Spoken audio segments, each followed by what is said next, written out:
Algunas escenas de este programa han sido recreadas. Durante casi 2 décadas, un genio matemático con delirios de destruir la sociedad industrial sin ayuda de nadie, plantó o envió bombas potentes a víctimas inocentes y desprevenidas. Fue una ola de caos que mató a 3 personas e hirió a más de 2 docenas. En la investigación más grande y costosa en la historia del FBI, los agentes pasaron 17 años buscando al terrorista escurridizo, conocido como el Una Bomber. La evidencia se acumula, no tienen sospechosos evidentes. El centro de comercio es bombardeado.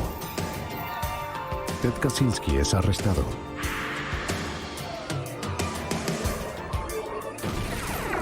Fugitivo a un prófugo. Los archivos del FBI.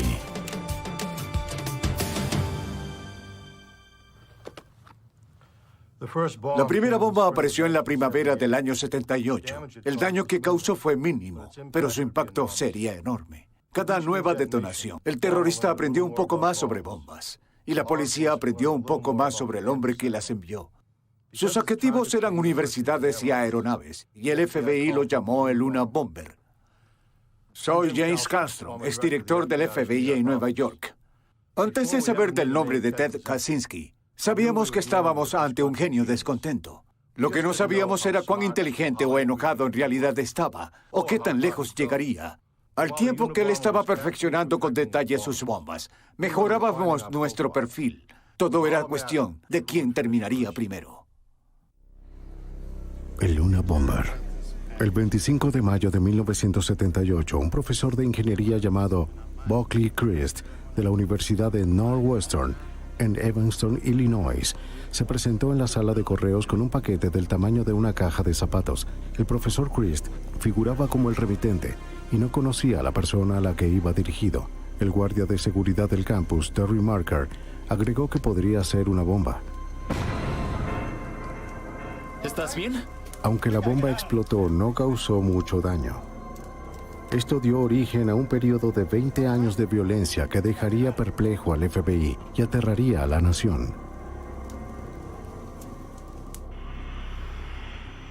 El 15 de noviembre de 1979, el vuelo 444 de American Airlines despegó de Chicago con destino a Washington, D.C. Mientras el Boeing 727 alcanzaba la altitud de crucero, la cabina se llenó de humo. Fue un caos. El avión fue desviado al aeropuerto de Dulles, en Virginia. Una docena de personas recibieron tratamiento por inhalación de humo.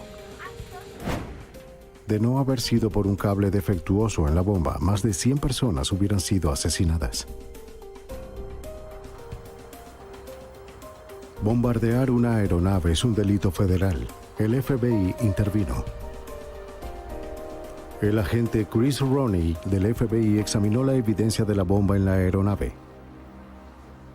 En esencia era una caja de madera que parecía hecha a mano. Descubrimos que contenía un interruptor barométrico y otros componentes de encendido, baterías, cables y un contenedor para la carga explosiva. El interruptor barométrico iba a activarse cuando la presión cambiara en el compartimiento de equipaje, lo suficiente para cerrar el interruptor o permitir que el interruptor barométrico funcionara y detonara la bomba.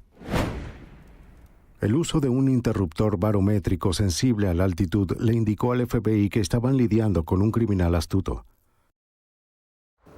Roney comenzó sus investigaciones con la policía de Chicago. Estaba buscando algo para comparar con el dispositivo en la aeronave. En la Universidad de Northwestern, una investigación exhaustiva reveló la existencia de 2 incidentes menores que no parecían tener relación. Además de aprender sobre el dispositivo que hirió a Terry Marker, Roney se enteró de otro. El 9 de mayo de 1979, otra bomba estalló en la Universidad Northwestern, hiriendo gravemente al estudiante graduado John Harris. Su diseño era casi idéntico al de la primera. Pero como los incidentes fueron relativamente menores, las autoridades de entonces no los relacionaron. Al pensar que se trataba de la broma de un aficionado, los restos recuperados fueron desechados. Basándose solo en las fotografías, Chris Roney concluyó que las 3 bombas eran obra de la misma persona. Hubo técnicas de construcción, la forma en la que se cortó la madera, la manera en que se ensambló, las marcas en la madera, la forma en que se usó la cinta. Era evidente que en las fotografías era la misma que en los casos anteriores. Las bombas caseras colocadas dentro de cajas de madera estaban hechas de componentes comunes: tornillos y clavos, pólvora sin humo y cinta negra. Los componentes habían sido hechos en casa y pulidos para hacerlos imposibles de rastrear.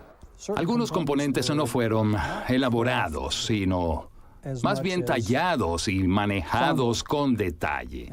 Y se podía notar que fueron manipulados y cambiados a gusto. Me di cuenta de que alguien invirtió una gran cantidad de tiempo disfrutando de armar esta bomba.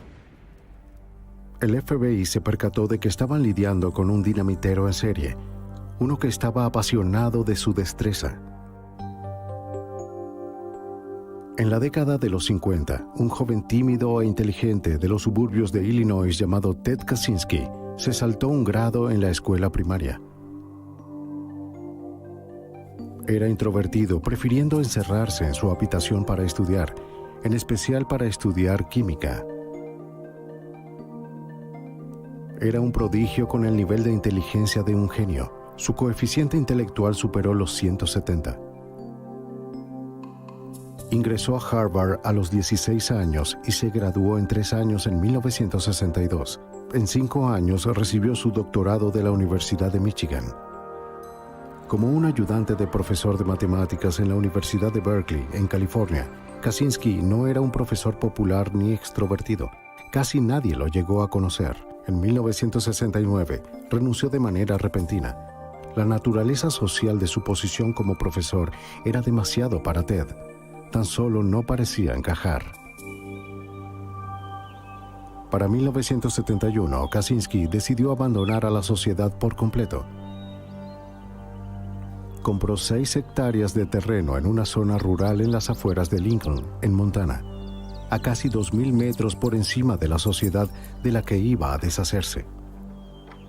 Construyó una cabaña de apenas 7 metros cuadrados, sin electricidad ni agua corriente. Ahí se sentaba solo a leer y escribir.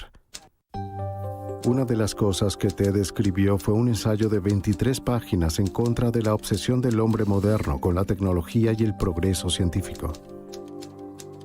Escribió que la investigación científica resultaría en la inevitable extinción de la libertad individual. Le envió una copia a su hermano David. David lo leyó y lo metió en un baúl donde permaneció guardado por 25 años. Ted, ven para acá. En junio de 1978, Ted Kaczynski salió de su cabaña para trabajar con su hermano en una planta de corte de espuma en Illinois.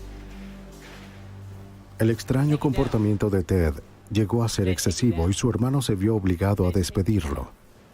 Ted había insultado a una trabajadora que se rehusó a sus insinuaciones.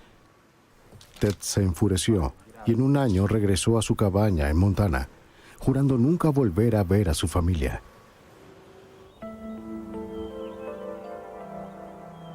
El tratar de encajar como una persona agradable era muy frustrante para el genio introvertido. Ted se excluyó aún más, pensando que el hombre moderno no sería capaz de comprenderlo. Comenzó a ver a la sociedad civil como un obstáculo que necesitaba ser superado.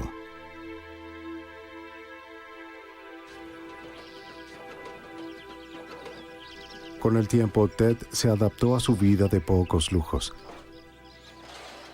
Se encargó de cultivar su propia comida y ser autosuficiente. Tenía pocas amistades y optó por su propia compañía en los bosques de Montana.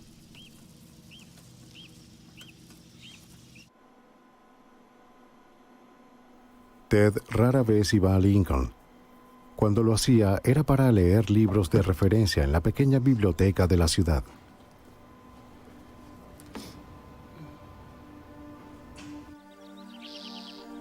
El 3 de mayo de 1980, Ted Kaczynski montó su bicicleta casera hacia Lincoln. Esta vez no iría a la biblioteca. En vez de eso, tomó un autobús hacia Helena y se registró en el Hotel Helena Park para una breve estadía. Al día siguiente se dirigió al oeste. Ted tenía asuntos urgentes de los que tenía que ocuparse.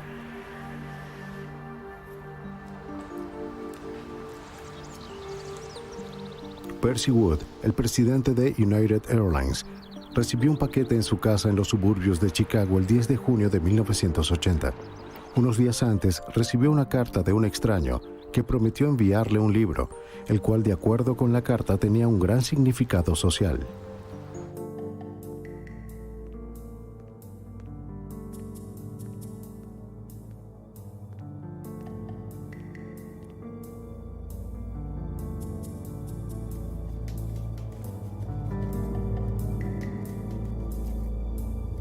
Wood colocó el paquete en el mostrador de su cocina, lo abrió y sacó el libro Ice Brothers, de Sloan Wilson.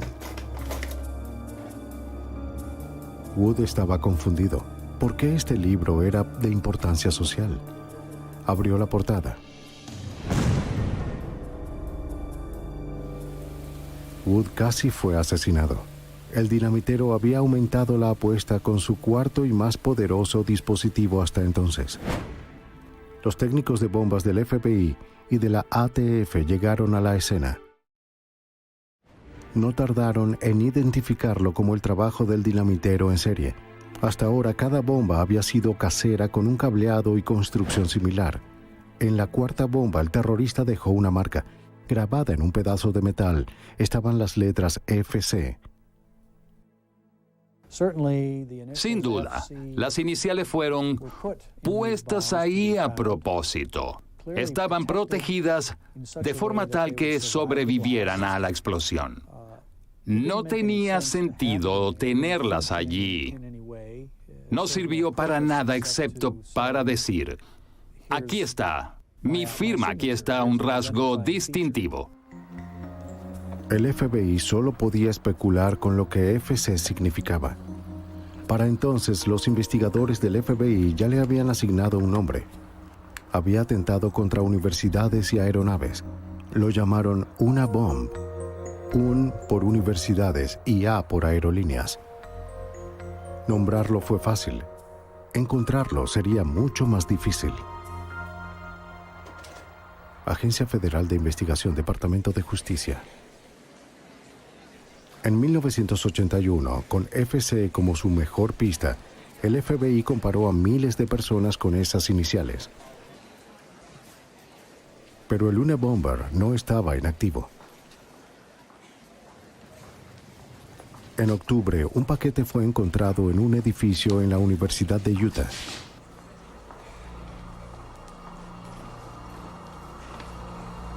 Era una bomba casera. Por suerte no servía. Ahora los investigadores tenían un dispositivo intacto y quizás un componente que podría rastrear. Llevaría tiempo averiguarlo. El Unabomber siguió trabajando. En la primavera de 1982, un paquete destinado al profesor Leroy Wood Pearson estalló en las manos de un asistente académico en la Universidad de Vanderbilt. La bomba estaba hecha de los materiales habituales con las iniciales de FC entre los restos. Los investigadores pasaron incontables horas estudiando cada detalle de los dispositivos del Unabomber. La pista más extraña surgió de pronto. Las dos últimas personas a las que fueron dirigidos se apellidaban Wood. Wood significa madera y esta desempeñó un papel importante en cada una de las bombas, es decir, estaba presente en todas las bombas. Incluso cuando no era necesario. De hecho, si no tenía madera, ponía ramas para que estuviera ahí. Hubo referencias a la madera en direcciones y nombres de personas en todas partes.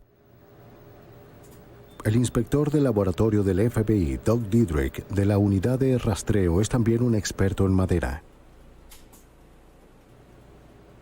Los materiales pueden indicar algo sobre esa persona, pueden indicar en dónde podría vivir, lo que hace para ganarse la vida. Y esa fue una de las cosas en las que me involucré, sobre todo, en tratar de determinar de dónde venían estos tipos de ramas, en qué área geográfica, en qué parte del país. Este enfoque parecía una posibilidad remota, pero la falta de pistas dejó a los investigadores con pocas opciones. A medida que la investigación del FBI se intensificaba, también lo hacía el poder de los dispositivos de Luna Bomber. El 2 de julio de 1982, el profesor Diogenis Angelakos, de la Universidad de Berkeley de California, un esposo leal y un profesor popular, notó un objeto extraño en el piso de la sala de café del departamento de computación.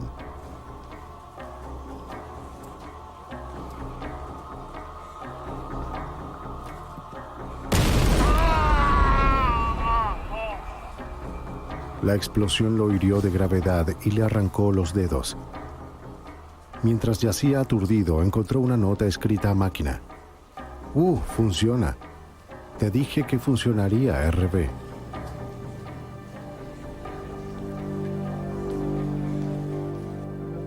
El FBI rastreó a todos los que se llamaban Wu en Estados Unidos y a todos con las iniciales RB. Una enorme e intensa labor, pero sin resultado. Aquí está el problema. La nota era un engaño.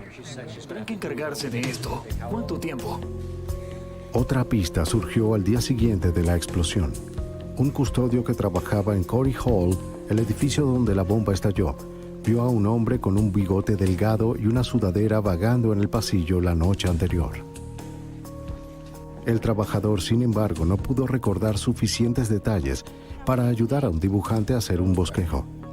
Angelakos estaba malherido y requirió una larga estadía en el hospital. Ya no era capaz de cuidar de su esposa inválida.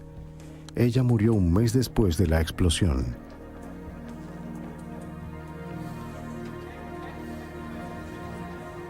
En mayo de 1985, en ese mismo edificio, el estudiante graduado de Berkeley, John Hauser, un capitán de la Fuerza Aérea, observó en el suelo una carpeta con 3 anillos que estaba encima de otro objeto.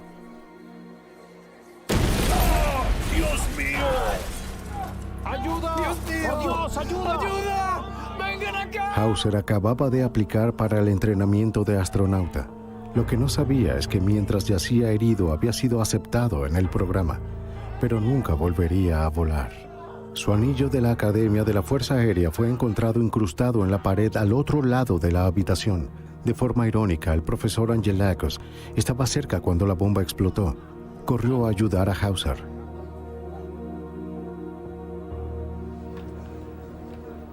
Las investigaciones relacionadas con el Luna Bomber, realizadas por el FBI, la ATF y el Servicio Postal de los Estados Unidos, se habían convertido en una rutina frustrante. Los componentes de las bombas recuperadas fueron empaquetados y enviados al laboratorio del FBI para futuras comparaciones. En los próximos años habría muchos de estos análisis.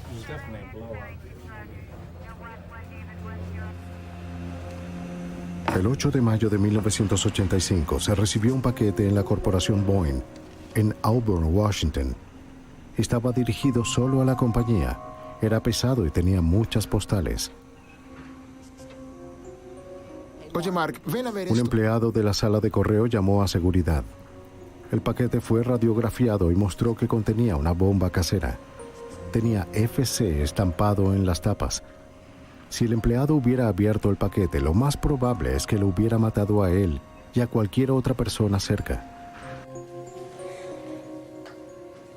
El 15 de noviembre de 1985, el Dr. James McConnell, un profesor de psicología en la Universidad de Michigan, recibió una carta y un paquete de Ralph C. Kloppenburg. El remitente se describió a sí mismo como un estudiante de doctorado. Escribió: «Me gustaría que leyera este libro. Todos en su posición deberían leer este libro». Mientras leía, su asistente abrió el paquete. La explosión hirió de gravedad al asistente y dejó sin audición al Dr. McConnell.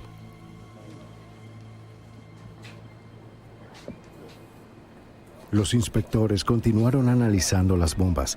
Estaban evolucionando a medida que el Unabomber mejoraba su diseño. Pruebas exhaustivas de laboratorio demostraron que se estaban volviendo más sofisticadas y más poderosas. Los agentes estaban frustrados. Progresaban muy poco para determinar la identidad del Unabomber. Sus análisis confirmaban lo que ya sabían. Si los paquetes seguían llegando, solo sería cuestión de tiempo antes de que alguien fuera asesinado. Rentec. Hugh Scruton era dueño de la tienda de computadoras Rentec en Sacramento, California. El 11 de diciembre de 1985, a la hora del almuerzo, Scruton se dirigió a la puerta trasera que llevaba al estacionamiento cuando observó algo. Parecía un bloque de madera con 4 clavos con las puntas hacia afuera. La explosión fue violenta, haciendo un agujero enorme en el pecho de Scruton, que dejó expuesto su corazón. Ahora el Unabomber era un asesino.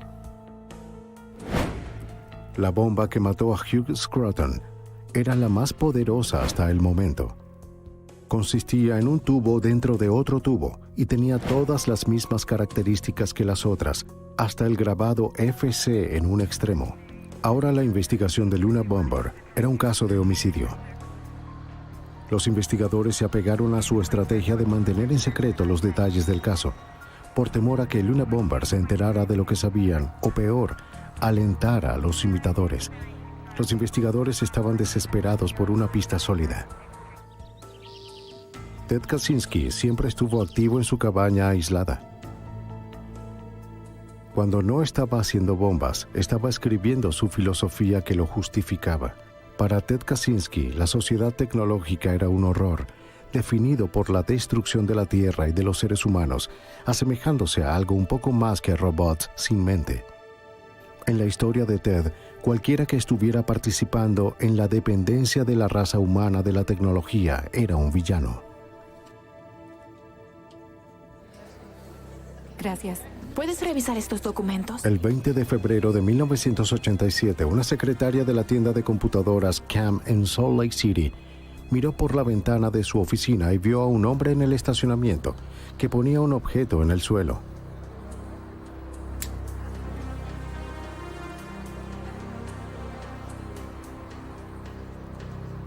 Una hora más tarde, el dueño de la tienda, Gary Wright, estaba en el estacionamiento. Observó el objeto en el suelo. Era un bloque de madera con 4 clavos con las puntas sobresaliendo. Wright quedó con heridas graves, pero sobrevivió de forma milagrosa. Mientras la policía recorría las estaciones de autobuses y las empresas locales en busca de un sospechoso, un boceto fue elaborado con la descripción de la secretaria. Sin duda alguna, era la imagen de un hombre disfrazado. El boceto no sirvió para atrapar al Unabomber, pero podría haber servido. Sabiendo que fue visto, el Unabomber pareció desaparecer. Después de 9 años de bombardeos, los incidentes relacionados con el Unabomber tan solo cesaron después de la explosión de Cam en 1987. La investigación había continuado, pero todas las pistas disponibles se habían agotado. Después de 6 años de silencio, los investigadores tenían la esperanza de que el Unabomber hubiera sido encarcelado por algún cargo no relacionado o hubiera muerto. De cualquier forma, no hubo más ataques. Pero Ted Kaczynski no estaba ni muerto ni en la cárcel. Había pasado los últimos 6 años prácticamente solo. Conforme en su rutina diaria, cuidando el jardín, cazando, escribiendo y visitando la biblioteca, Ted siempre se las arregló para estar al tanto de los eventos. En 1993, después de una pausa de 6 años, varios eventos muy divulgados impulsaron al Unabomber a salir de su retiro. El violento asedio en Waco, Texas, entre la ATF y el culto religioso de los Davidianos, y el bombardeo del Centro Mundial de Comercio creó un ambiente político violento. El Unabomber regresaría en un ataque de violencia propio.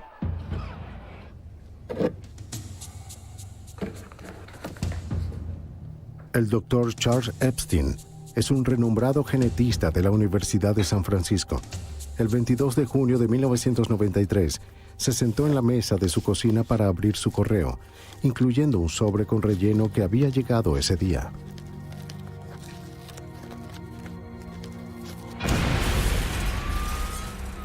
La explosión hirió de gravedad al Dr. Epstein.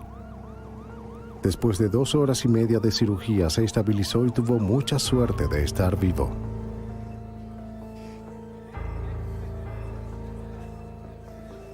Dos días después, el 24 de junio, el Dr. David Galern, un prominente científico informático de la Universidad de Yale, llegó temprano a su oficina para abrir el correo del día anterior.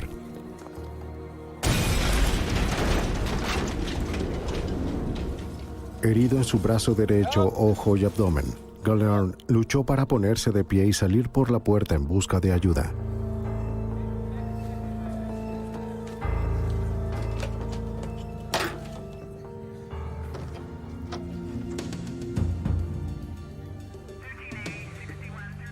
El FBI determinó con rapidez que la bomba de Epstein y la bomba de Galern eran idénticas, llenas de clorato de potasio y polvo de aluminio. Ambos dispositivos habían sido colocados dentro de una caja de madera hecha a mano.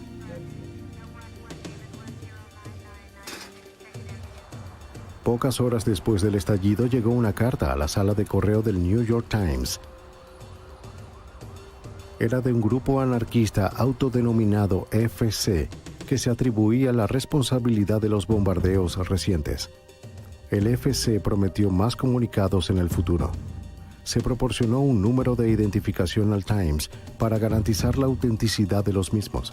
Fue 553-254394. El FBI determinó que era un número de seguro social de un ex convicto de 20 años en libertad condicional en el norte de California, con un tatuaje en su brazo que decía Pure Wood.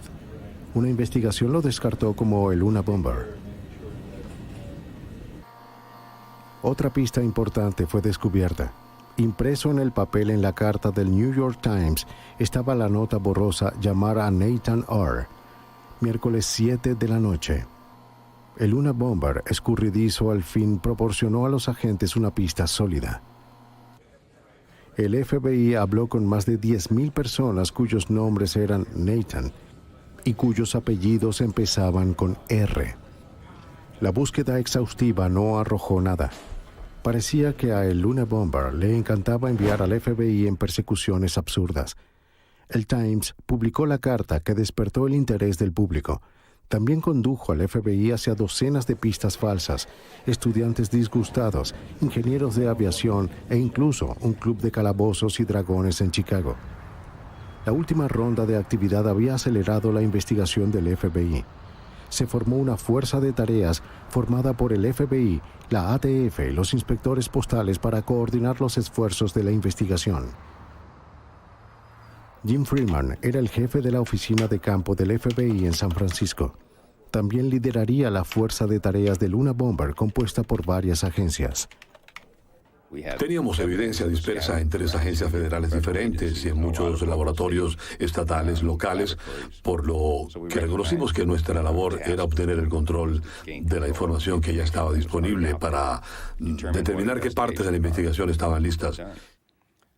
Y nos preparamos para esto al decidir volver a investigar cada crimen del caso. Cada fragmento de evidencia física que quedaba de los dispositivos pasados del Unabomber le serían entregados a un inspector forense, el agente especial Tom Monell de la Unidad de Materiales y Dispositivos de Laboratorio del FBI se convirtió en el inspector principal de la investigación. Toda la evidencia en el caso del Unabomber, sin importar si estaba relacionada con explosivos o no, llegó a mí y a mi unidad. En los casos de dinamiteros en serie como el de Luna Bomber, el aspecto más frustrante fue el hecho de que estábamos haciendo todos los análisis forenses posibles a la evidencia. No fueron capaces de llevarnos a ninguna persona. Mientras la fuerza de tarea luchaba la retorcida revolución de Ted Kaczynski contra la sociedad continuó. El 10 de diciembre de 1994, el ejecutivo publicitario Thomas Moser abrió su correo en su casa al norte de Caldwell. Su esposa y sus 2 hijas estaban arriba. Examinó un paquete pequeño con muchas postales de H.G. Wickle, del Departamento de Economía de la Universidad Estatal de San Francisco.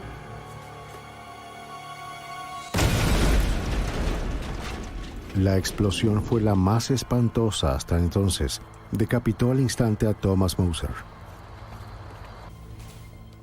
Con cada dispositivo anterior en la investigación de Luna Bomber, el agente Monell fue capaz de reconstruir una réplica trabajando solo con los restos recuperados de las diferentes escenas del crimen, al igual que las 15 bombas que había reconstruido. Esta sin duda era el trabajo de Luna Bomber. Unos meses después, Ted Kaczynski se preparó para una larga visita hacia la costa oeste. Este viaje sería su mayor trabajo hasta la fecha. El 19 de abril de 1995, Ted Kaczynski estaba en el área de la bahía de San Francisco cuando la bomba de 900 kilogramos de combustible de Timothy McVeigh destruyó el edificio federal Alfred P. Murrah en la ciudad de Oklahoma, matando a 168 personas. Ted no dejaría que su agenda fuera eclipsada por la devastación en Oklahoma. Al día siguiente, el 20 de abril, mientras la nación seguía aturdida por el incidente de Oklahoma, Kaczynski envió por correo 5 artículos, 4 cartas y un paquete. En pocos días el correo llegó al este. Primero fue una carta al New York Times. El agente especial Terry Torchy era el segundo al mando en la fuerza de tarea de Luna Bomber. En la carta al New York Times mencionó que él era responsable por los ataques a Thomas Moser, Charles Epstein y David Galanter. También mencionó algunas de sus metas y objetivos y dijo que estaba pensando en enviar un manuscrito o un ensayo y que quería considerar publicar dicho ensayo y que, de hacerlo, llegaría a un acuerdo para dejar de cometer actos terroristas.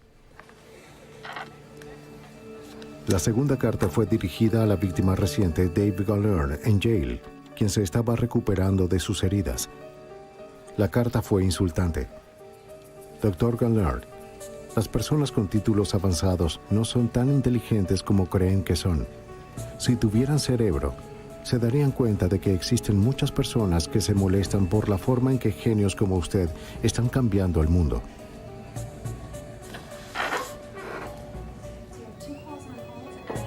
El 25 de abril de 1995, un paquete llegó a la Asociación Forestal de California, dirigido a su expresidente William Dennison. Su presidente actual, Gilbert Murray, decidió abrirlo por su cuenta. Explotó con gran violencia, destruyendo todo en la oficina. Gil Murray voló literalmente en pedazos. A 4 cuadras de distancia, el gobernador de California oyó la explosión desde su oficina.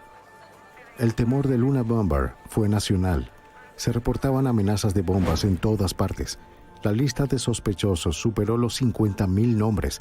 16 años y 16 bombas después, el Luna Bomber había reclamado 3 vidas y herido a 2 docenas de personas. 2 meses después de que Murray fuera asesinado, una carta llegó al San Francisco Chronicle. Decía, el grupo terrorista FC llamado Una Bomb por el FBI está planeando estallar una aeronave del Aeropuerto Internacional de Los Ángeles durante los próximos 6 días. La amenaza tenía que tomarse en serio porque Una Bomber ya había puesto una bomba a bordo de un avión. No fue tan letal como para hacerlo estallar en el cielo, pero sabíamos que su habilidad para hacer bombas había progresado, lo suficiente para lograr eso. El FBI se aseguró de que las medidas de seguridad entraran en vigencia de inmediato en los aeropuertos de California.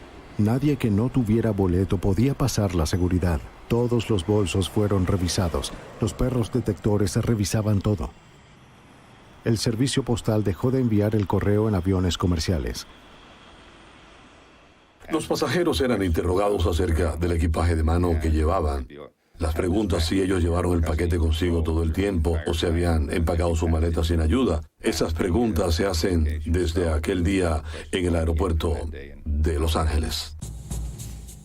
El mismo día en que recibieron la amenaza en el San Francisco Chronicle, el Washington Post recibió un mensaje de FC, un manifiesto de 56 páginas.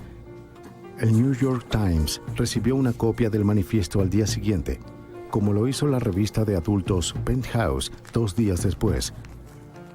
La carta al Post y al Times estableció los términos y condiciones para la publicación y aceptó en detener el bombardeo si el Post o el Times lo publicaban. Para el agente especial Terry Torchy y la fuerza de tarea del Unabomber, recibir el manifiesto fue un gran avance. Por supuesto, cuando apareció el manuscrito de Unabomber fue una gran información. Fue una gran oportunidad y sabíamos que teníamos que aprovecharla. Si se manejaba de forma correcta, podría llevarnos a identificar al Unabomber. El manifiesto titulado La Sociedad Industrial y sus consecuencias era un escrito detallado en contra de la tecnología, la genética, la izquierda, el conservadurismo y la sociedad moderna en general.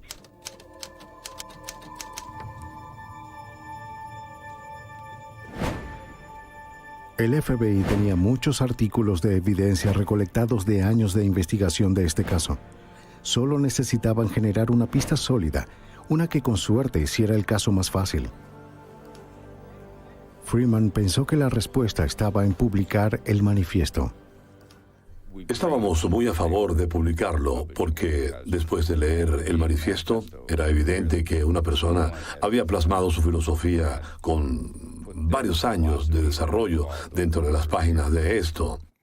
Era reconocible. Esperábamos que al leer esto alguien diría: recuerdo a ese sujeto. Estaba sentado a mi lado en la clase o en esta universidad. Después de una autorreflexión pública y de discusiones con el director del FBI, la abogada del estado Janet Reno, el Washington Post y el New York Times, se tomó la decisión de publicar el manifiesto. El manifiesto apareció en una sección especial del Post el 19 de septiembre de 1995. A principios de 1996, el hermano de Ted Kaczynski había estado investigando por su cuenta. El noticiero reportó que el Unabomber tenía conexiones en Chicago, la ciudad de su infancia, que al igual que con Berkeley y Salt Lake City, lo molestó. Consiguió una copia del manifiesto y comenzó a leerlo. Lo leyó con las esperanzas de eliminar la idea de que su hermano era un asesino. Lo que leyó le dio escalofríos.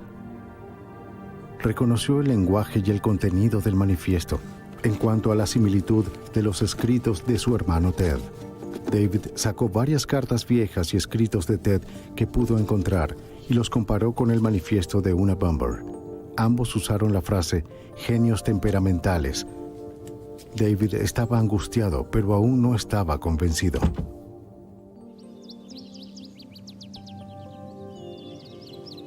Le escribió a Ted una carta urgente. Aunque no le reveló sus sospechas, le pidió que lo visitara en Montana. Ted rechazó el pedido de su hermano.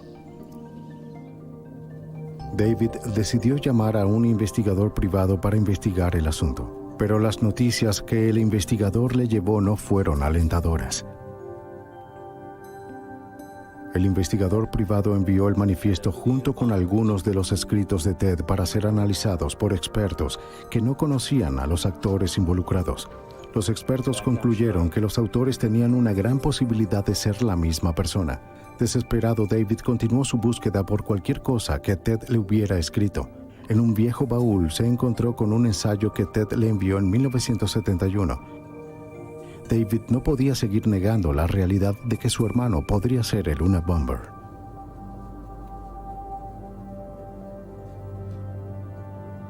David Kaczynski estaba sorprendido. El ensayo que David sacó en 1971 era muy similar al manifiesto de Unabomber.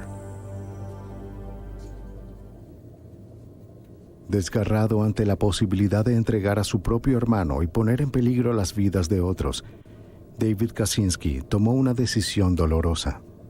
A través de un abogado le habló al FBI acerca de su hermano. En febrero de 1996, David Kaczynski le contó a los miembros de la fuerza de tarea de sus sospechas.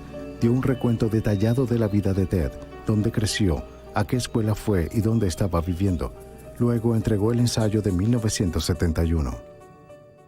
Y luego pudimos hacer una comparación al mismo tiempo entre ese documento que había sido escrito hacía mucho tiempo con la copia actual del manifiesto, y fue muy claro para nosotros, para muchos de nosotros en la fuerza de tareas, que las similitudes eran más que una coincidencia. El FBI analizó el ensayo y encontró más de 160 ejemplos de similitudes con el manifiesto de una bomber, incluyendo frases comunes y errores ortográficos. La lista siguió creciendo. Luego de 17 años, el FBI tuvo su primer y gran sospechoso, Ted Kaczynski. Docenas de agentes del FBI se desplazaron con sigilo hacia la pequeña ciudad de Lincoln, en Montana. El FBI mantuvo una vigilancia cuidadosa en la cabaña de Kaczynski mientras establecían una orden de cateo para el caso, esperando que el Unabomber no volviera a atacar. Para principios de abril, se había descubierto información suficiente para justificar la orden.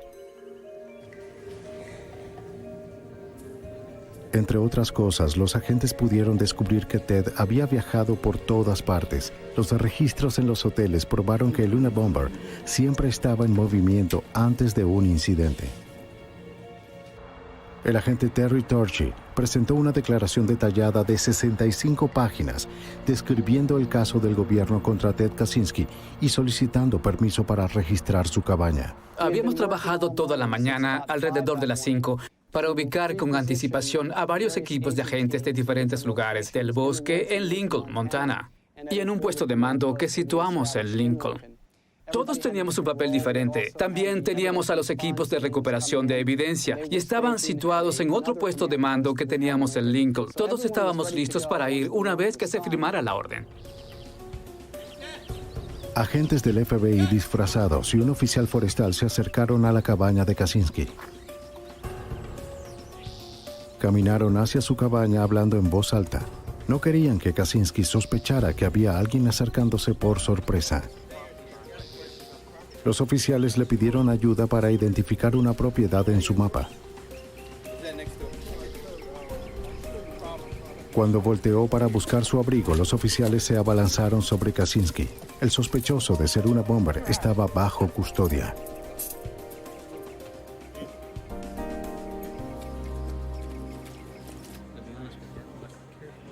Kaczynski fue llevado de inmediato para ser interrogado en un puesto de mando temporal. Jim Freeman estaba a punto de encontrarse cara a cara con el hombre que había evitado al FBI durante casi 2 décadas. Se veía desaliñado, parecía cubierto de suciedad.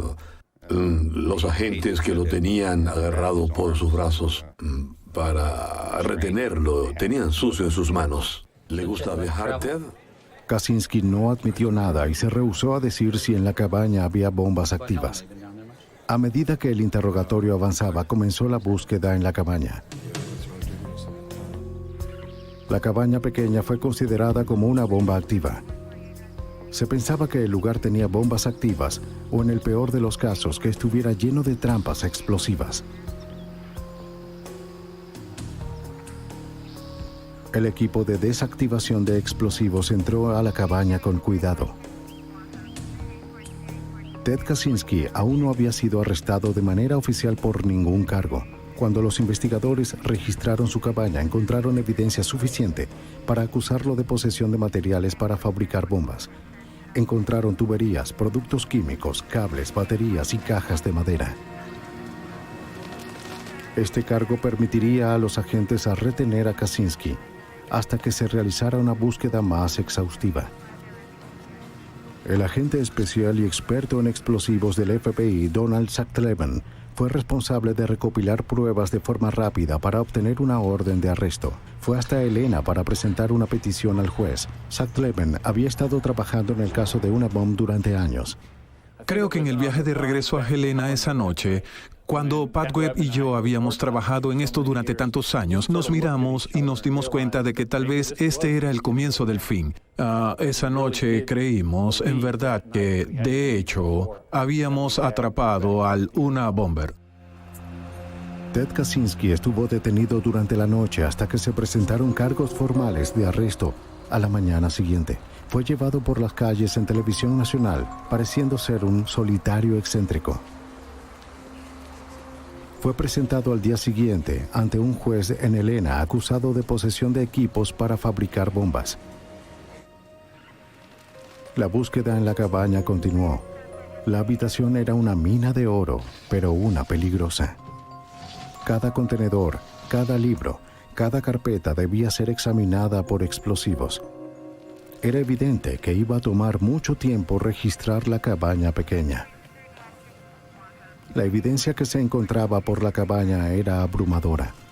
Una serie de carpetas de 3 anillos, con páginas tras páginas de diseños detallados de bombas, que coincidían con las bombas utilizadas en muchas de las explosiones del Unabomber, polvos explosivos, del utilizado en los bombardeos, lingotes de aluminio y residuos de aluminio en el piso, componentes cruciales de las bombas. Allí estaba la sudadera con capucha y gafas de sol. El agente Thomas Monell, experto en dispositivos Unabomber, también estaba dentro de la cabaña. La otra evidencia ubicada en la cabaña eran componentes eléctricos y cables que coincidieron con la mayoría de los dispositivos Unabomber. Encontramos un interruptor improvisado o de tipo casero que era muy idéntico a 3 interruptores que se usaron en las bombas anteriores. Después de casi 2 días completos, la búsqueda se detuvo por un momento. Se encontró un paquete. Estaba envuelto como las bombas anteriores, con un remitente en él. Lo que faltaba era el nombre de la víctima y una dirección. Fue examinado y resultó ser una bomba lista para detonar. El agente especial Sutcliffe tuvo que manejar la crisis. Desde los rayos X parecía muy similar a la última bomba que se había colocado, la que mató al señor Murray en Sacramento. Pudimos sacar con cuidado la caja de la cabaña y bajarla por la colina, donde nos instalamos para lidiar con la bomba. La búsqueda continuó con calma los días siguientes y se tomaron muchas más pruebas incriminatorias. Además del material para fabricar bombas y productos químicos, los agentes también incautaron cartas, notas, diagramas y el manifiesto de Unabomber. Había un vínculo indiscutible entre Ted Kaczynski y el Unabomber. Faltaba la máquina de escribir usada para el manifiesto. No se encontró la máquina de escribir que se usó para escribir el manifiesto hasta el último día de la búsqueda, que duró 4 días o 5 días. Estaba en el fondo de la última caja que se abrió. Les tomó 11 días a revisar una habitación de 7 metros cuadrados, pero el enfoque cuidadoso del FBI dio sus frutos.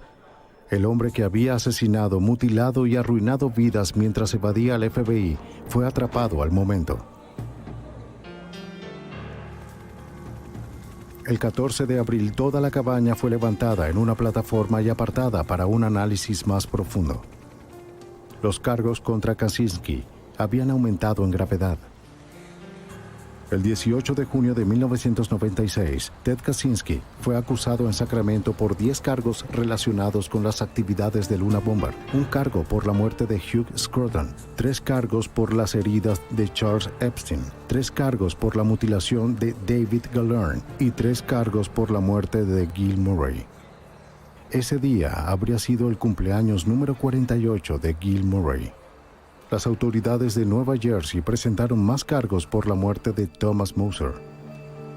El 12 de noviembre, los visitantes seleccionados ingresaron en el Tribunal de Sacramento para el juicio tan esperado de Ted Kaczynski. En la primera fila estaba la familia de Ted, su hermano David y su madre Wanda Kaczynski. Cuando Ted ingresó a la sala del tribunal, dio la espalda enojado a los miembros de su familia y nunca los reconoció. Las declaraciones de apertura estaban a punto de comenzar cuando Kaczynski se puso de pie y dijo que quería cambiar de abogado. Después de unos días, el juez declaró que Kaczynski tendría que someterse a pruebas psicológicas. La doctora Sally Jansen, psiquiatra de la prisión federal, pasó muchos días con Kaczynski. Concluyó que Ted Kaczynski era un enfermo mental, pero que era competente para enfrentar un juicio. El caso del gobierno contra Kaczynski fue abrumador. Durante 17 años, el FBI se había preparado para ese día. Los inspectores habían reconstruido y preservado todos los dispositivos relacionados con los crímenes del Unabomber. Con el arresto de Ted Kaczynski, pudieron establecer un vínculo indiscutible entre él y el Unabomber. El deseo de soledad de Ted ya no se impuso. Sin opciones, se declaró culpable de todos los crímenes relacionados con Unabomber. Le dieron 4 cadenas perpetuas y 30 años. Nunca sería elegible para libertad condicional. Para el agente Terry Torchy, la investigación de Unabomber muestra la determinación del FBI de nunca renunciar hasta que se haga justicia, sin importar cuánto tiempo tome. Para los que cometen estos crímenes, que pueden continuar durante muchos años y no ser atrapados, pueden volverse arrogantes o más complacientes, o pensar que nunca los atraparemos. Para ellos y para el público, el mensaje debe ser que no nos damos por vencidos y que permaneceremos hasta que lo solucionemos. Sin duda, creo que eso es lo que estamos llamados a hacer y es lo que tenemos que hacer. En junio de 1998, Joanna Lee, editora asistente de la editorial Simon & Schuster, recibió una carta de Ted Kaczynski con el remitente de la prisión. Sabía que era del convicto Unabomber, pero de todas maneras lo abrió. Kaczynski quería que publicara un libro sobre su lucha. Hasta la fecha, nadie lo ha comprado. Algunas escenas de este programa han sido recreadas. One World Trade Center, Ciudad de Nueva York. Viernes 26 de febrero de 1993. El estacionamiento del sótano era la escena de una absoluta destrucción cubierta por un humo espeso. Una mujer sola, atrapada y sangrando, llamó a la policía. La policía de Nueva York recibió muchas llamadas de emergencia ese día, mientras la vida real se transformaba en una película de desastres.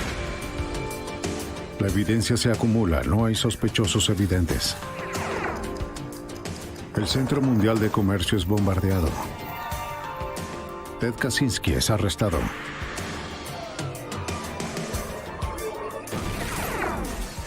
Fugitivo a un prófugo. Los archivos del FBI.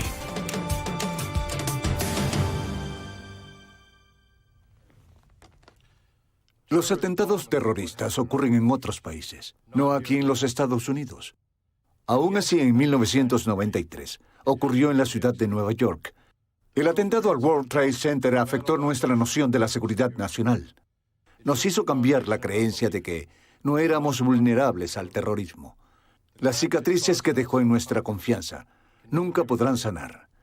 Si pasó una vez, ¿podría volver a pasar? Era la pregunta en la mente de todos. Pero nadie la decía en voz alta. Soy James Castron, exdirector del FBI en Nueva York. En algún lugar de un cráter de 5 pisos de profundidad, entre los escombros estaba la clave para identificar a los terroristas. Al menos era lo que los investigadores esperaban. El bombardeo al Centro Mundial de Comercio. A las 12:18 de la tarde del 26 de febrero de 1993, la confusión y el pánico se apoderaron de la Torre 1 de 110 pisos del World Trade Center. Las personas estaban atrapadas en los ascensores. Se había ido la luz. El humo oscureció los pasillos. Miles de personas heridas y en pánico se asfixiaban mientras intentaban escapar a ciegas de lo que parecía ser una pesadilla. El ingeniero que diseñó las torres anticipó varios desastres potenciales. Diseñó su estructura para resistir la violencia de un huracán. y algo tan inimaginable como el impacto de un avión lleno de combustible. ¡Rápido, vamos! Parecía que algo había sido pasado por alto, pero nadie sabía qué. Ese día, la Torre 1 se convirtió en la chimenea más alta de la ciudad. Las escaleras parecían ductos de humo, halando humo del sótano que oscurecía cada piso. En las primeras horas de caos, lo único que sabían los oficiales era que la causa del problema estaba en el estacionamiento del sótano. Neil Herman, supervisor de las Fuerzas Conjuntas Especiales contra el Terrorismo de la oficina del FBI de Nueva York, estaba a unas cuadras del Trade Center. Sin conocer la causa del caos, el FBI se encargó de buscar respuestas. Al principio pensamos y nos dijeron que quizás había sido un incendio o un transformador. Unos minutos más tarde, se hizo evidente, debido al tráfico en las radios de la policía, que se trataba de algo más allá de un simple incendio o de algún tipo de accidente. Y tanto yo como miembros de las Fuerzas Conjuntas Especiales contra el Terrorismo nos dirigimos al Wall Street Center. La primera preocupación era sacar a las víctimas atrapadas del edificio. El gran daño provocó problemas logísticos para los rescatistas.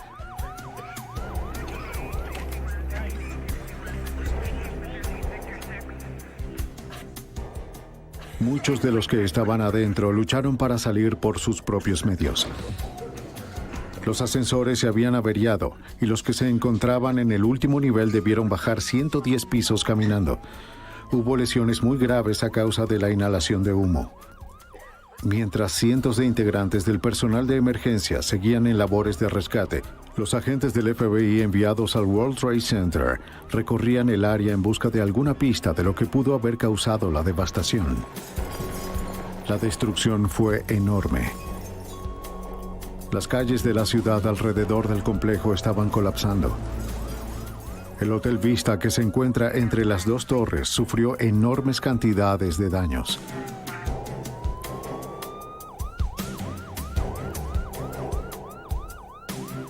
De inmediato, los investigadores supieron que lo que sea que haya ocurrido debajo del nivel de la calle tenía la suficiente potencia como para subir 4 pisos de estacionamientos hasta la calle y más allá. El agente especial Chuck Stern de la unidad antiterrorista del FBI comenzó el proceso para organizar la investigación. Comenzó a parecer que podía ser una explosión criminal. Yo diría que en el transcurso de una hora luego del estallido y después, por supuesto, más y más información seguía llegando. Teníamos agentes especiales del FBI que eran técnicos en explosivos trabajando allí, junto al escuadrón de bombas del Departamento de Policía de la ciudad, y llegaron a la misma conclusión, que de eso era de lo que se trataba. A primera hora de esa tarde, 200 agentes y personal de laboratorio de la unidad de explosivos de la sede del FBI se trasladaron allí para ayudar a los cientos de técnicos de los escuadrones de bombas de la ATF y la Policía de Nueva York, que ya estaban en el lugar. Localizar a los sobrevivientes y rescatarlos era su única preocupación. Los esfuerzos de rescate se concentraron mayormente en el área del estacionamiento. Mientras avanzaban lentamente entre los escombros, los rescatistas se sintieron sorprendidos y aliviados al encontrar sobrevivientes. Al seguir avanzando, llegaron a un área que había sufrido una enorme destrucción.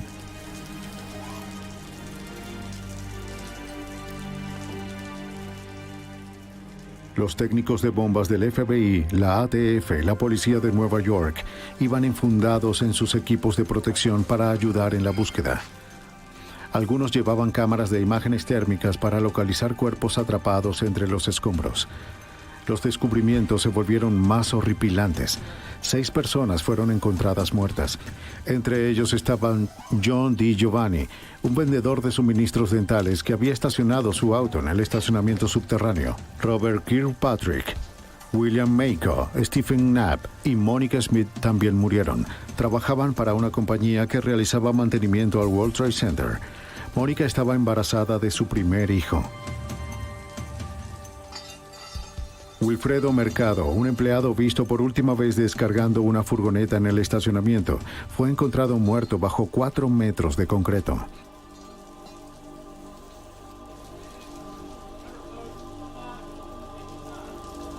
Dentro del estacionamiento había una escena apocalíptica. Los escombros y el concreto se dispersaron cientos de metros en todas las direcciones.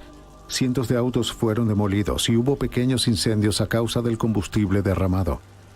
Las bombas drenaban una inundación de agua y aguas hervidas de las tuberías rotas. Por arriba, 6 toneladas de concreto se aferraban a barras retorcidas. Los cables de fibra óptica se enredaron. Para los agentes del FBI no había forma de que la causa de estos daños fuera accidental. El agente especial Chris Roney, de la Unidad de Explosivos del Laboratorio del FBI, evaluó los daños. Mientras analizábamos el daño en el edificio, incluso en sus primeras etapas, quedó claro que fue una bomba muy grande, un gran artefacto explosivo de cientos de kilos. Fue obvio desde el principio. No sabíamos qué tan grande era. Colocado en el sótano de uno de los niveles del estacionamiento, muy probablemente en un vehículo.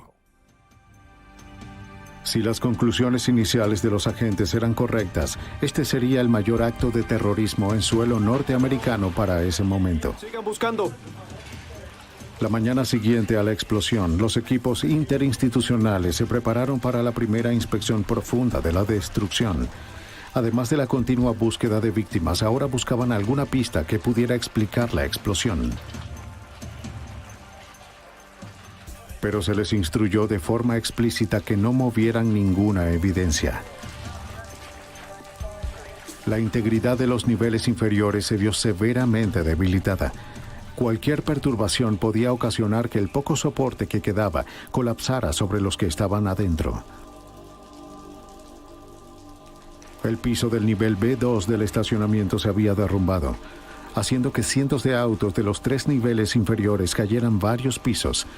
Todos los vehículos terminaron en el nivel inferior, aplastando la sala de refrigeración de la torre.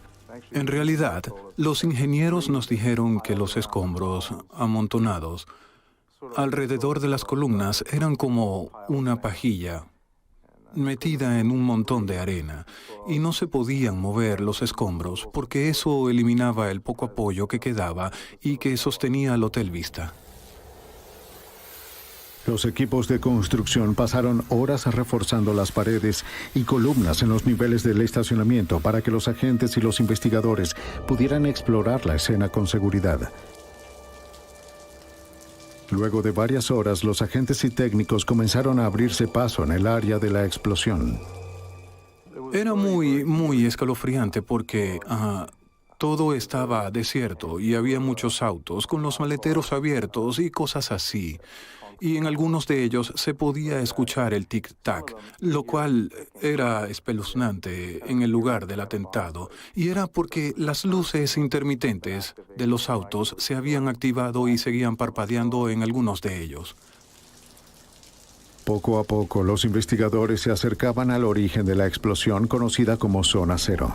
El daño fue tan extenso que no hubo pruebas concluyentes que señalaran la causa de la explosión. Los pisos quedaron totalmente destruidos, dejando un cráter equivalente a 5 niveles que se extendía a través de la cavidad del edificio. Los investigadores que buscaban residuos explosivos tenían dificultades para encontrarlos. Estaban mezclados con escombros de concreto y materiales de construcción. Tuvieron que tamizar toneladas de tierra y escombros con la esperanza de encontrar algún rastro de evidencia. Cientos de vehículos dañados fueron limpiados y aspirados en busca de residuos. Los agentes persistieron. En alguna parte de la devastación habría respuestas. Cuando las imágenes del bombardeo del World Trade Center se transmitieron por todo el país, las personas reaccionaron con horror e incredulidad. La inocencia de los Estados Unidos había sido destrozada. Estados Unidos se unió a la lista de países víctimas de ataques terroristas. Desesperados por atrapar a los terroristas, la ciudad ofreció una recompensa por su captura, $200,000, la más alta en la historia de la ciudad.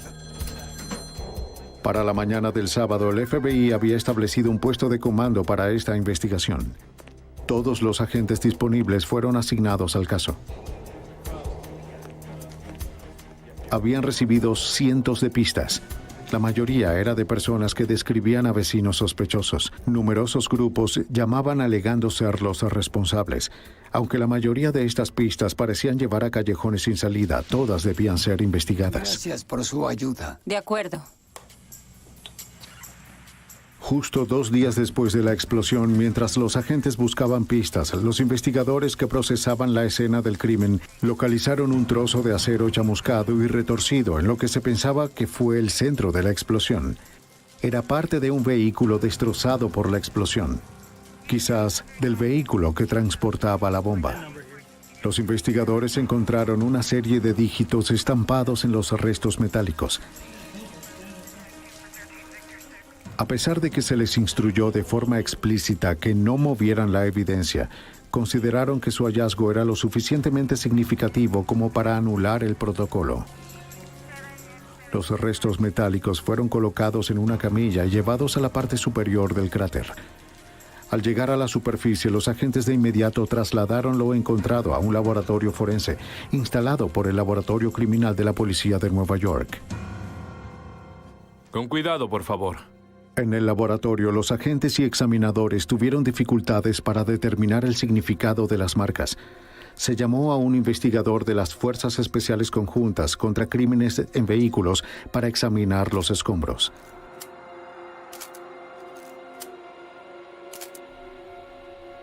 $729. Su análisis proporcionaría el primer avance importante en la investigación. De inmediato llamaron al agente especial Stern. Él dijo, Chuck, mira lo que tenemos aquí, y le dije a la persona que me los mostraba, amigo, no imaginas lo que encontraste. Este es un número confidencial de identificación de vehículo. Está bien, Rick. Los números confidenciales VIN son tan únicos para un automóvil como lo son las huellas dactilares para una persona. El número oculto permite a las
algunas de las pertenencias que había dejado allí. Había recortes de noticias, fotos relacionadas con Nasser y una foto de él y Nasser juntos. Había numerosos registros bancarios. También encontraron más nombres y números que investigar. Obtuvimos algunas direcciones. Encontramos varios números telefónicos. Pudimos obtener el código de identificación y así monitorear llamadas telefónicas entrantes y salientes. Y una vez que comenzamos, de nuevo se revelaron nuevas pistas. Los investigadores también recibieron ayuda del público.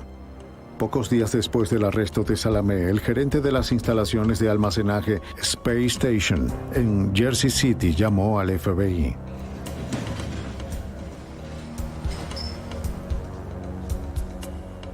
Las personas que alquilaron la unidad 4344 habían recibido varias entregas de compañías químicas justo antes de la explosión en el World Trade Center. El gerente pidió una llave y abrió la unidad. En el interior encontró lo que parecía ser parafernalia para fabricar bombas. Los agentes del FBI llegaron a la misma conclusión. Adentro, los investigadores hallaron varios compuestos que podían usarse para fabricar explosivos. Sus hallazgos fueron enviados al laboratorio del FBI para ser analizados. También hubo muchas otras pistas que surgieron de la búsqueda en la instalación de almacenaje. Recibos de productos químicos, registros bancarios y telefónicos y un extra inesperado, un registro de las idas y venidas del sospechoso. Para ingresar a la instalación, cada arrendatario tenía que ingresar su código de acceso especial en un teclado ubicado en la entrada. Cada vez que un arrendatario ingresaba su número, este se registraba en un sistema computarizado. Los agentes pudieron determinar las veces que se accedió a la unidad 4344. Luego la policía armó una rueda de identificación. Doug Melvin, gerente de Space Station, identificó a Mohamed Salamé como el hombre que alquiló la unidad. ¿Reconoce a alguien? Lo reconoció con facilidad porque Salamé visitaba su unidad con frecuencia. Según la experiencia de Melvin, por lo general los clientes no tienen motivos para hacer eso. Siguiendo con la búsqueda de una posible pista, los agentes obtuvieron registros telefónicos de un teléfono público justo afuera de la instalación de almacenamiento. Un nombre de la lista de personal que recibió llamadas de ese teléfono ya era conocido por el FBI. Ese nombre era Nidal Ayad. El nombre de Nidal Ayad apareció por primera vez en una lista de tarjetas de presentación que se encontraban en la billetera de Salamé.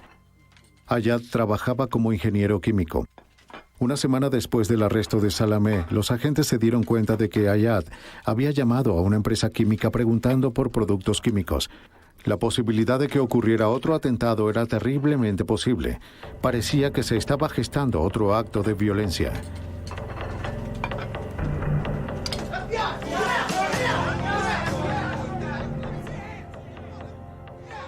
Los agentes sintieron que tenían suficiente información para obtener una orden de arresto para Ayad. El 10 de marzo, el FBI allanó su casa en Nueva Jersey, mientras él cenaba junto a su familia. ¡No lo comprendo! No lo comprendo. Luego de buscar en su casa, los agentes de inmediato se dirigieron a su lugar de trabajo, Allied Chemical. Allí confiscaron registros telefónicos y estados bancarios que podrían vincularlo con Salamé. Sin embargo, el vínculo más irrefutable entre Ayad y el atentado provino de su computadora. Fue confiscada y luego examinada a fondo. Nuestro personal técnico pudo restaurar un archivo borrado que resultó ser una carta atribuyéndose el mérito por el atentado del World Trade Center a nombre de una organización conocida como el Quinto Batallón del Ejército de Liberación. Una carta similar había sido enviada al New York Times 4 días después de la explosión. En ella, el grupo calificó el bombardeo como un acto de terrorismo para protestar contra el apoyo de los Estados Unidos a Israel. También había una segunda carta que Ayad no tuvo tiempo de enviar. Prometía otra explosión. Aunque la investigación avanzaba muy rápido, cada nuevo descubrimiento revelaba la existencia de una conspiración grande y en curso.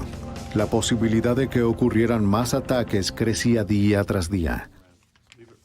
Mientras el FBI intentaba saber más de los principales sospechosos de la explosión en el World Trade Center, Salameh y Ayad continuaban obstaculizando sus esfuerzos. El análisis de todos los registros telefónicos confiscados llevó a los investigadores hasta un apartamento en Jersey City. El arrendador, que era dueño del apartamento número 40 en la avenida Panrapo, confirmó que Salameh y otra persona alquilaron el apartamento a principios de enero de 1993 hasta finales de febrero, solo 2 meses después. El propietario no pudo confirmar la identidad del compañero de habitación de Salameh, cuyo nombre solo conocía como Rashid. Lo más probable es que ese nombre fuera un alias. Se emitió una orden de captura. Después de ejecutar la orden de captura, los agentes descubrieron que el apartamento 40 en la avenida Panrapo era la fábrica de bombas, el lugar donde los conspiradores mezclaron un explosivo con la suficiente potencia como para sacudir el World Trade Center.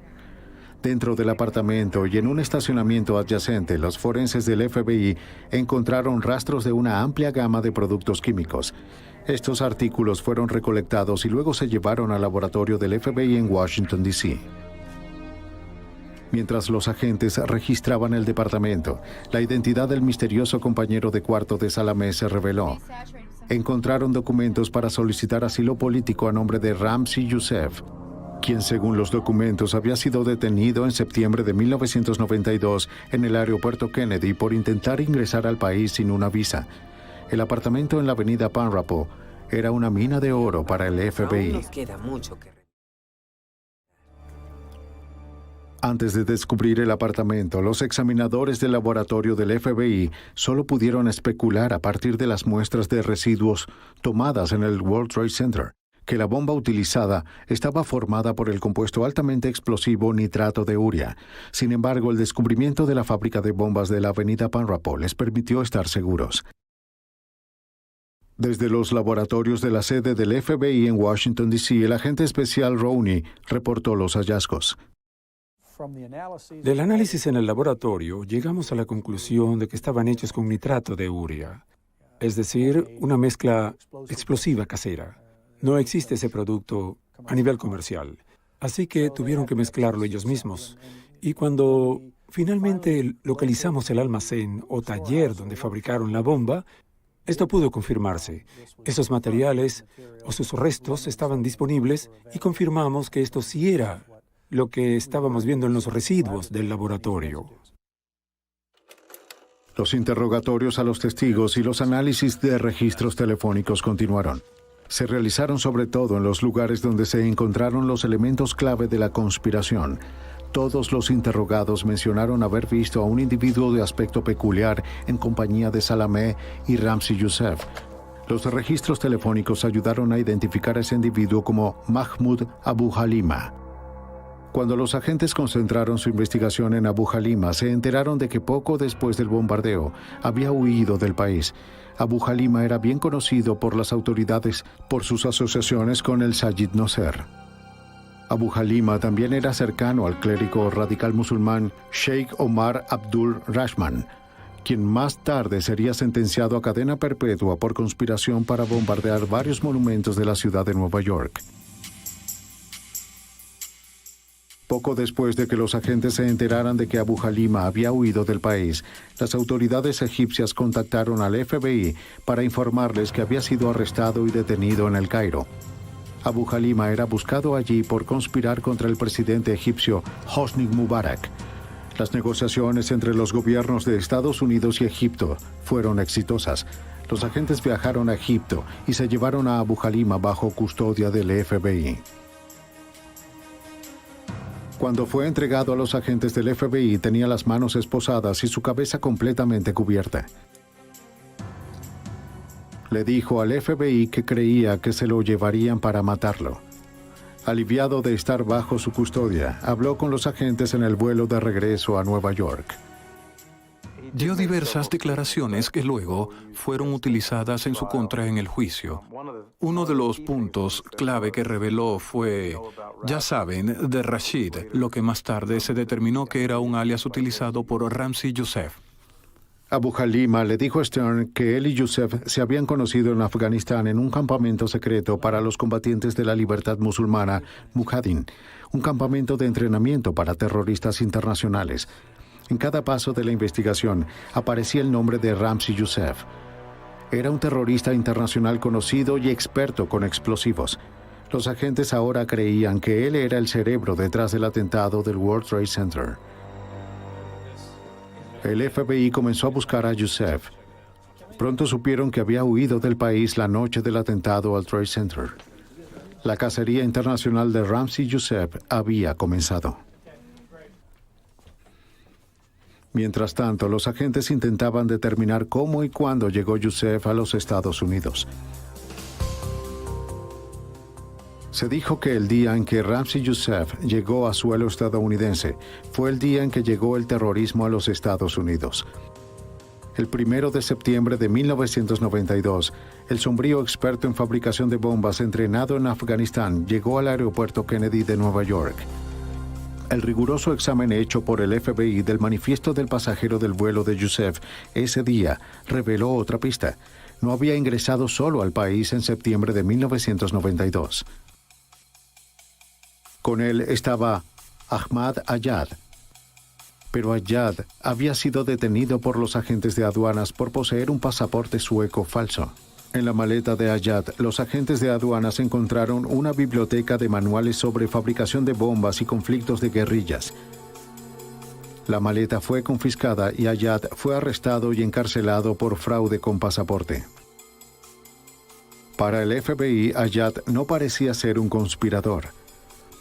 Estuvo encarcelado desde septiembre de 1992 y durante el atentado al Trade Center en febrero de 1993. Por suerte para los agentes, el sistema penitenciario requería que se grabaran todas las conversaciones telefónicas. Sin saberlo, Ayad había dejado un rastro y los agentes lo siguieron de inmediato.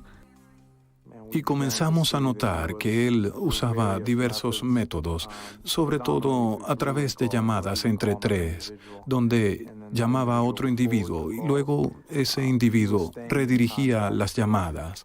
Estaba en contacto con los otros conspiradores y, de hecho, estaba tratando de ayudarlos a completar su misión de construir esta bomba.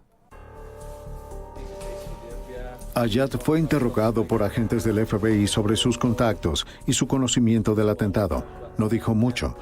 Su silencio no fue suficiente para evitar que los agentes del FBI lo arrestaran y acusaran por su conexión con el atentado. Con 4 conspiradores ahora bajo custodia, las autoridades decidieron llevarlos a juicio mientras la búsqueda de otros terroristas continuaba. En septiembre de 1993, 6 meses después del atentado del World Trade Center, Salameh, Ayad, Abu Halima y Ayad comparecieron ante el Tribunal Federal de Nueva York.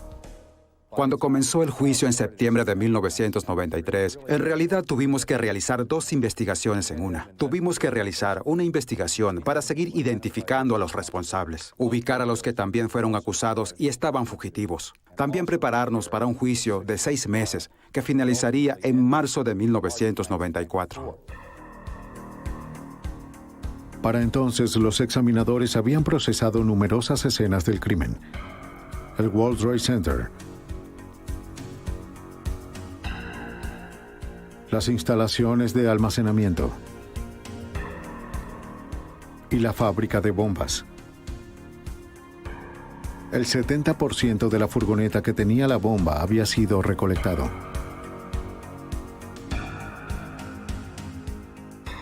También hubo una gran cantidad de recibos, registros telefónicos y entrevistas. Se recogió una gran cantidad de evidencia. Ahora dependería de un jurado determinar si eso era suficiente. En septiembre de 1993, 6 meses después del bombardeo, los fiscales federales estaban listos para mostrar a un jurado cómo los acusados llevaron a cabo el bombardeo del World Trade Center. La conspiración comenzó poco después de que Ramzi Youssef llegara a Estados Unidos en septiembre de 1992. Se mudó con Salameh y los dos se hicieron buenos amigos. La amistad se fundó en un odio mutuo hacia Israel y el deseo de interrumpir el apoyo de Estados Unidos al gobierno israelí. Eligieron el World Trade Center como el escenario para articular su agenda política. Las torres del World Trade Center eran los edificios más altos de la ciudad y se elevaban unos 400 metros de altura sobre el pavimento. Además de las dos torres, el complejo incluía el Hotel Vista, numerosas áreas comerciales subterráneas y entradas a las líneas de metro que conectaban a Nueva York y a Nueva Jersey. Debajo había 5 niveles de estacionamiento y cada nivel tenía más oficinas y negocios. Los terroristas decidieron que la bomba podría causar más daño y acabar con más vidas al ser colocada en el estacionamiento. El plan se llevó a cabo. Los recibos mostraron que en noviembre Youssef usó un alias para comprar productos químicos. Durante todo el invierno compraba más, mientras perfeccionaba la fórmula de su bomba y trabajaba en el plan de ataque. ¿En dónde están las X? Los productos químicos fueron entregados al almacén Space Station. Salameh o Youssef firmaban para recibirlos, usando alias para asegurarse de que ningún rastro escrito los llevara a ellos.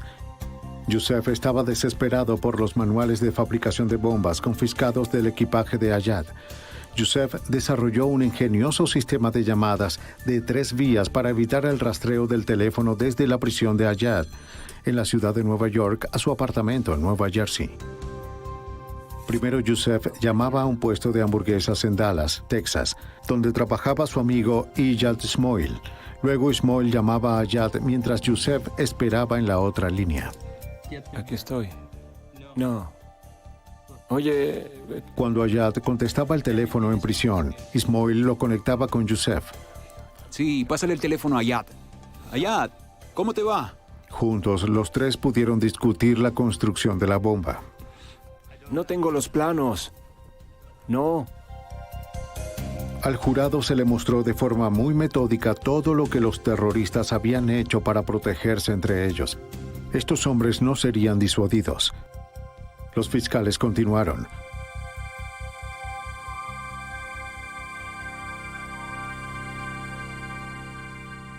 Una tarde de invierno, la trama de los terroristas se estancó.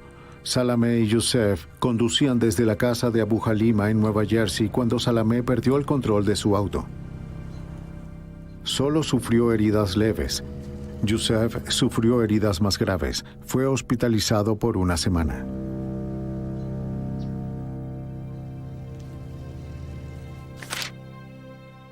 Youssef llamó a las compañías químicas desde su cama en el hospital.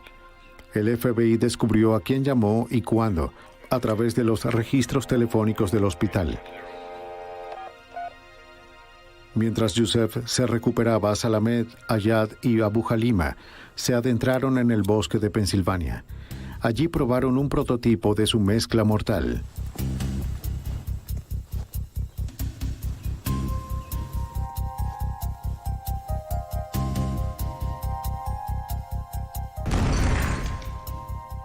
Explotó, pero necesitaba más potencia. Entonces, en los próximos días, Ayad intentaría comprar gas de hidrógeno comprimido. El hidrógeno se usa con tanta cotidianidad en los bombardeos terroristas en el Medio Oriente que se le considera como una firma distintiva. A pesar de que Ayad trabajaba como ingeniero químico, tuvo problemas para encontrar una compañía que se lo vendiera.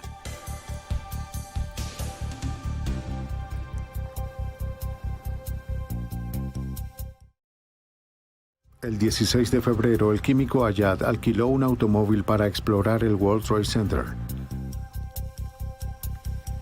Las huellas dactilares de Salameh en el volante revelaron que él lo conducía.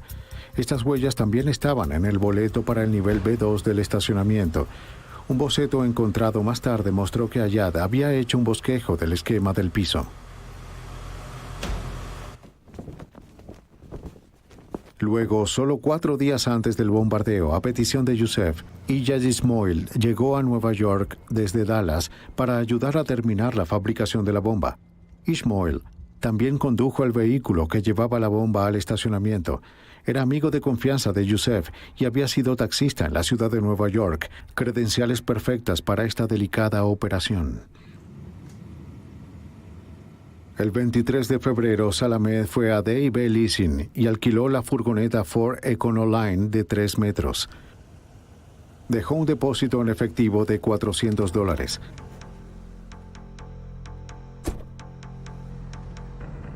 La construcción de la bomba estaba casi completa. Hubo otra vista de reconocimiento al estacionamiento del World Trade Center. World Trade Center, recepción y despacho. En un Chevy Corsica vinotinto alquilado por Ayad, con Salameh registrado como segundo conductor, los conspiradores regresaron al estacionamiento con Youssef e Ismoil para determinar el lugar preciso para colocar la bomba. A los miembros del jurado se les mostró otro boleto del estacionamiento que confirmaba la hora de la visita, la marca del automóvil y el nivel del estacionamiento en el que estacionaron, el nivel, el B2. Entretanto, Ayad había contactado a una empresa que le vendiera hidrógeno comprimido. Ordenó 3 tanques grandes, los cuales fueron entregados en el almacén de Space Station al día siguiente. El 25 de febrero, en el apartamento de Panrapo, Abu Halima y los demás mezclaron con cuidado ácido sulfúrico y nítrico con glicerina dentro de una sustancia nitroglicerina volátil y mortal.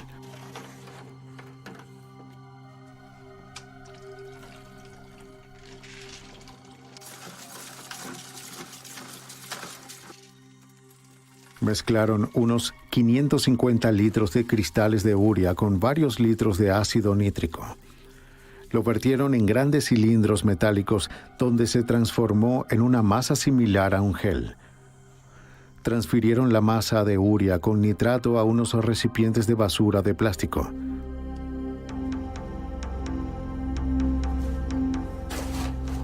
Los demás llevaron la furgoneta desde la parte trasera de la casa hasta la puerta del apartamento.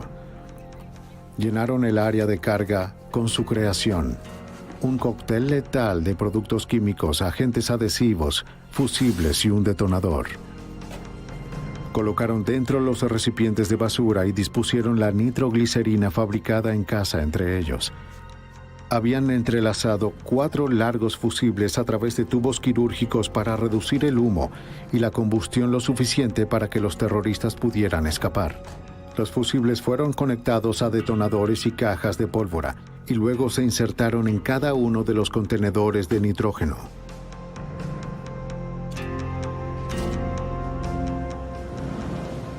Lo único que faltaba era el hidrógeno que se usó para lograr que la explosión fuera aún más devastadora.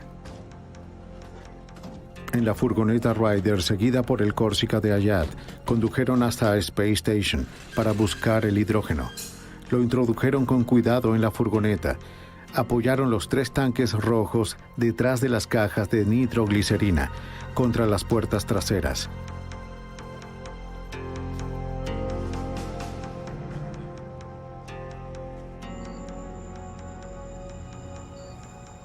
Youssef e Ismoil condujeron la furgoneta desde Nueva Jersey hasta un hotel en Manhattan.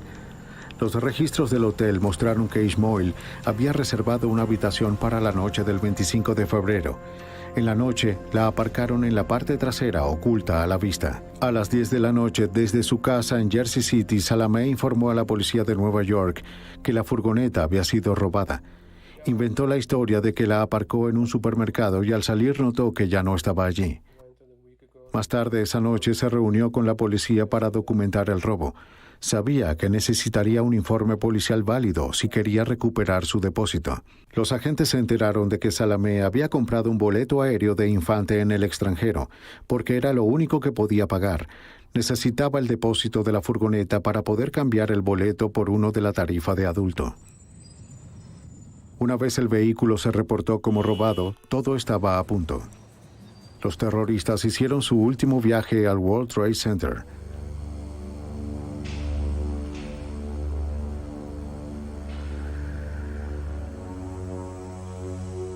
Dos minutos después del mediodía del día siguiente, viernes 26 de febrero de 1993, la furgoneta Ryder de los terroristas se detuvo en la rampa del nivel B2 del World Trade Center. El Corsica vinotinto lo siguió. Ismoil condujo la furgoneta y Youssef se sentó en el asiento del pasajero.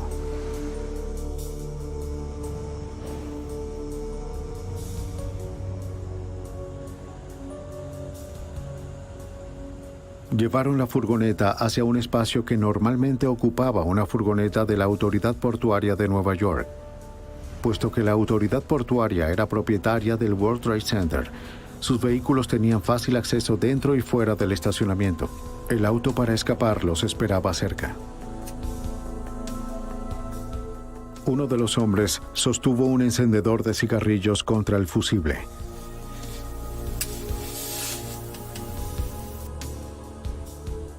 Tan pronto comenzó a arder, corrieron al Corsica y se alejaron.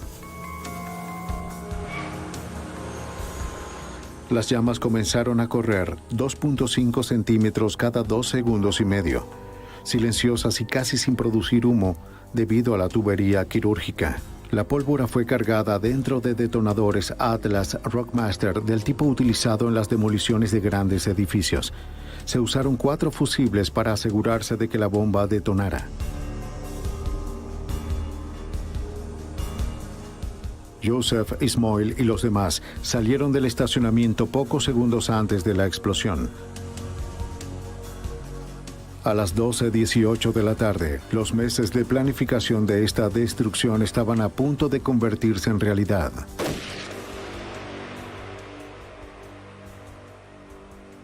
La explosión golpeó la pared de la torre con una fuerza masiva, destruyendo todo a su alrededor.